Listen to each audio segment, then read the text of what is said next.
5 दिसंबर 2021 को अभिनेत्री Jacqueline Fernandes Dubai के लिए उड़ान भरने को पूरी तरह से तैयार थीं, जब मुंबई अंतर्राष्ट्रीय हवाई अड्डे पर आव्रजन अधिकारियों यानी ईडी ने उन्हें सूचित किया कि प्रवर्तन निदेशालय ने उनके नाम के साथ एक लुकआउट सर्कुलर जारी किया है।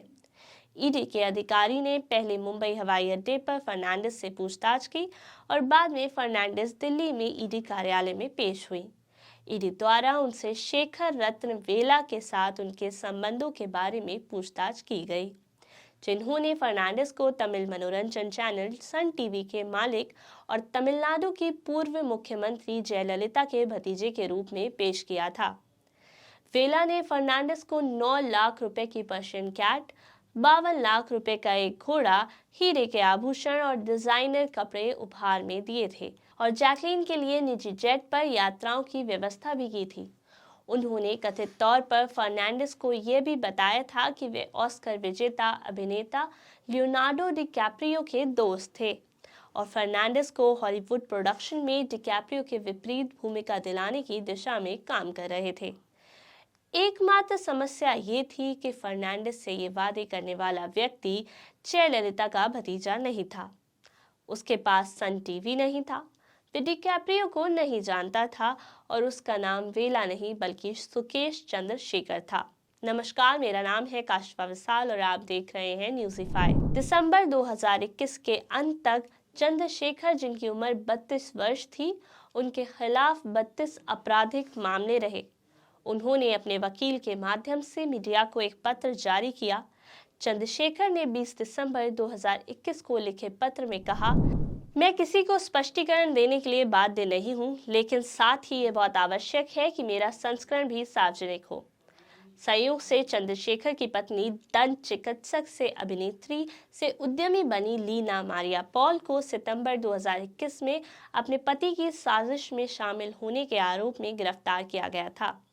चंद्रशेखर ने अपने खिलाफ लगाए गए धोखाधड़ी और मनी लॉन्ड्रिंग के आरोपों से भी इनकार किया। उन्होंने लिखा, मैंने कॉर्पोरेट लॉबिंग से 100 करोड़ कमाए हैं और मुझे किसी को धोखा देने की कोई ज़रूरत नहीं है। फिर भी दिसंबर 2021 में ईडी द्वारा दायर चार्जशीट के अनुसार चंद्रशेखर ने खुद को शीर्ष सरकारी अधिकारियों के रूप में पेश किया था और जून 2020 अगस्त 2021 के बीच 200 करोड़ रुपए से अधिक की उगाही की थी। तो फिर क्या है तिहाड़ जेल के राजा का चंद्रशेखर का ये रूप? गल्फ न्यूज़ के लिए एक कॉलम में पत्रकार स्वाति चतुर्वेदी ने लिखा है कि चंद्रशेखर से उनकी कहानी के अधिकारों के लिए एक स्ट्रीमिंग प्लेटफॉर्म द्वारा संपर्क किया जा रहा था। चतुर्वेदी ने कहा, चंद्रशेखर जोर दे रहे थे कि उनके पसंदीदा अभिनेता रणवीर सिंह उनकी भूमिका निभाए। जेल में उनका जीवन, जैसा कि सूत्रों ने बताया, निश्चित रूप से ग्लैमरस विरोधी नायक के टॉप्स से मेल खाता है। ईडी की चार्जशीट के अनुसार चंद्रशेखर उसी जेल परिसर में थे जहां यूनिटेक के प्रमोटर संजय और अजय चंद्रा और शिवेंद्र सिंह जैसे हाईटेक प्रोफाइल आरोपी थे। और इसी तरह चंद्रशेखर को पता चला कि शिवेंद्र जमानत पाने के लिए कितने बेताब थे। रंगदारी मामले में गिरफ्तार जेल अधिकारी धर्म सिंह मीना ने चंद्रशेखर द्वारा जेल स्टाफ को किए गए भुगतान का ब्यौरा दिया। उन्होंने कहा कि चंद्रशेखर सहायक अधीक्षक के पद से ऊपर के अधिकारियों को हर पखवाड़े 50 लाख रुपए का भुगतान करते थे और एएस के पद से नीचे के अधिकारियों को 10 लाख रुपए दिए गए। मीना ने कहा कि उन्होंने सिंह से चंद्रशेखर की ओर से 35 बार पैसे लिए और इसके लिए उन्हें 65 से 75 लाख रुपए दिए गए। अधिकांश कैदियों के अभावों से दूर चंद्रशेखर कथित तौर पर एक छोटी कार चलाते थे क्योंकि सीसीटीवी कैमरों से अपनी गतिविधि छुपाना चाहते थे। उनके जेल के कमरे में एक टेलीविजन, एयर कंडीशनर और अपारदर्शी पर्दे जैसी सुविधाएं थी।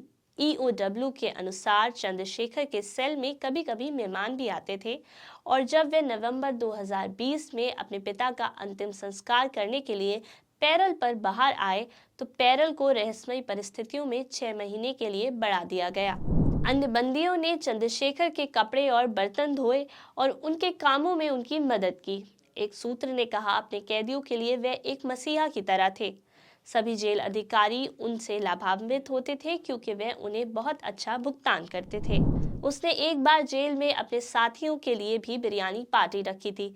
हालांकि उन्हें जानने वालों का कहना है कि चंद्रशेखर के खिलाफ लगाए गए आरोपों ने उन्हें बहुत ही अलग रोशनी में पेश किया। एक सूत्र ने कहा कि ऐसी अफवाह थी कि किसी समय चंद्रशेखर ने एक पॉन्जी स्कीम में उनके घरेलू नौकर से 7 से 8 लाख रुपए लूट लिए थे। वह रॉबिन हुड नहीं है, वह किसी को भी लूट सकता है, चाहे वह उसकी अपनी नौकरानी हो या अदिति सिंह जैसे समृद्ध व्यक्ति, ऐसा उसने कहा। ईडी की चार्जशीट में कहा गया है कि चंद्रशेखर पिछले 10 साल से अपना क्राइम सिंडिकेट चला रहे थे।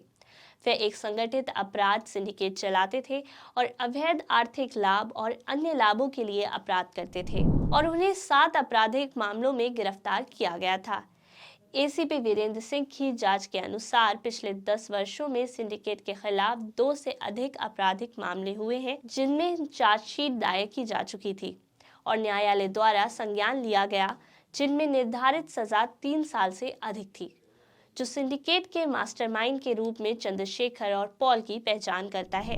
पॉल को 3 बार गिरफ्तार किया जा चुका है और केंद्रीय जांच ब्यूरो के अनुसार वे अपने फर्म नेल आर्टिस्ट्री के माध्यम से अपने पति की अवैध कमाई को डाइवर्ट करने और रूट करने में सक्रिय रूप से शामिल थी, जिसके कार्यालय कोची, चेन्नई और बेंगलुरु में थे। ईडी के अनुसार नेल आर्टिस्ट्री के व्यवसाय के आंकड़े थे चेन्नई में 4.79 करोड़ रुपए और वित्त वर्ष 2020-21 में कोची में 1.21 करोड़ रुपए। माना जाता है कि यह अपराध की आय है। 200 करोड़ रुपए के जबरन वसूली मामले में चार्जशीट में कुछ और प्रमुख खिलाड़ियों की पहचान की गई। चंद्रशेखर के सिंडिकेट के सभी सदस्यों को गिरफ्तार कर लिया गया। जबकि चंद्रशेखर के आपराधिक लेन देन की जांच की गई तो उन्होंने खुद को कॉर्पोरेट लॉबिस्ट के रूप में प्रस्तुत किया। एक सूत्र ने बताया उनके लिए केवल एक चीज मायने रखती है, वह है पैसा। तो कैसा लगा आपको हमारा आज का ये वृतांत? कमेंट बॉक्स में जाकर जरूर बताएं। और भी नई ऐसी कहानियों को जानने के लिए हमारे चैनल को जरूर सब्सक्राइब करें। और अगर आप ये वृतांत हमारे फेसबुक पेज पर देख रहे हैं तो इसको लाइक और शेयर करते चलें। आज के लिए इतना ही। कल फिर मिलते हैं किसी और नई कहानी के साथ। तब तक के लिए नमस्कार।